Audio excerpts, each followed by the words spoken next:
Good morning, everyone. Welcome to another part of our module.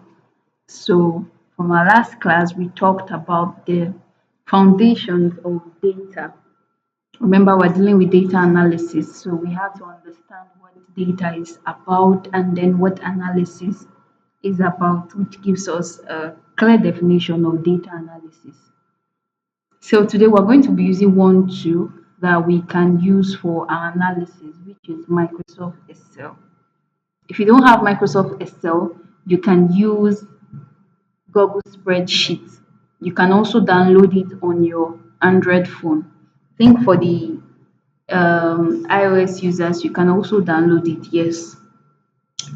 So for our Excel, for those of us that are not familiar with Excel, or which I know many are, I'm just going to do a quick recap. So this class is more very beginner friendly. I'll just do a quick recap of what we're seeing and what each of our environments represent and what they're about, and then we dive into the business for today.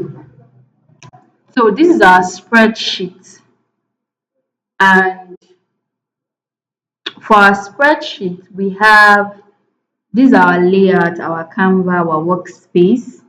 Now, each of these boxes that you can see, each of these boxes that you can see, they are called cells. Cells, CELL. Okay, one, a singular one is called a cell.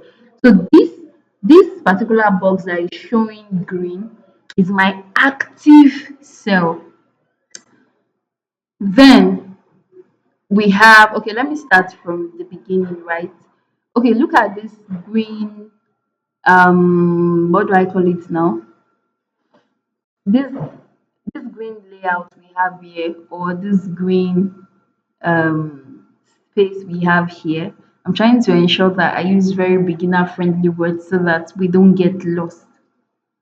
So this part is called our quick access toolbar. So it's also the same thing for your Microsoft Word. So this is our quick access toolbar, and like the word quick access toolbar, you can easily access things very quickly from here. You can see our undo, which is also our Control Z for shortcuts. This is our save, which is also our Control S. This is redo. So this is just the quick access toolbar. Then we have our tabs. Like I said, this is same for Microsoft Word.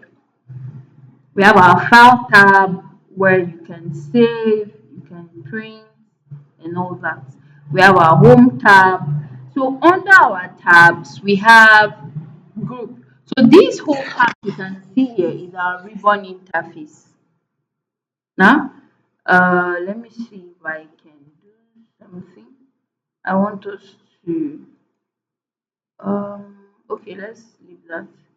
I wanted to highlight all this so that we can, let's proceed. So these are our tabs. We have the home tab, we have the insert tab, we have the draw tab, the page layout. So all these are core tab. We have the formulas tab. So if I tell you to go to your data tab, you understand what I'm talking about. Do we get that? Thank you. Now, I also said under our tab, we have groups. Now, if you look at this home tab, we have the clipboard group. We have the font group. So the font group consists of everything here. We have the alignment group, which consists of everything here. We have the number group. We have the styles group. We have the cell group. If I click on our insert tab, you see the different groups that we are also having. But all these parts are called our ribbon interface. So in our ribbon interface, we have our tabs and then we have our groups. I hope we got that. Thank you. Now the next is, you can see when we come down, we have this, you see G7. So this is called our name box. Name box. So it tells us the name of our active cell. Remember when I talked about cell, I said the one that has this green. Okay, let me erase this. I said the one that has this green, the one that has this green, um, this green outline is called the active cell. So how do we now know the name of our active cell? So you see it on the name box. You see G7. So it's telling us that our active cell is G7. And how did we know? For those of us that might be wondering, how did we know that it's actually G7? Do you get how do we know, how sure are we that it's actually um G7? How sure are we? So i- if you look at each of these alphabets, you see our A, B, C, D, E, F, G. So it's in column G. Now each of these are alphabets are called columns. So they are called columns. So if I say go to column A, this is column A. So everything here it's under column A. So this is column C. I hope we get that. So each of them are called columns, and then we have our rows. So you can see this is row one. Do you see it? This is row two. This is row three. This is row four. So now if you look at it very well, you see that I'm on row four, right? And my name box is showing A4, telling me that I am on column A, row 4. I hope we got that. So, so your name box just shows you the active cell.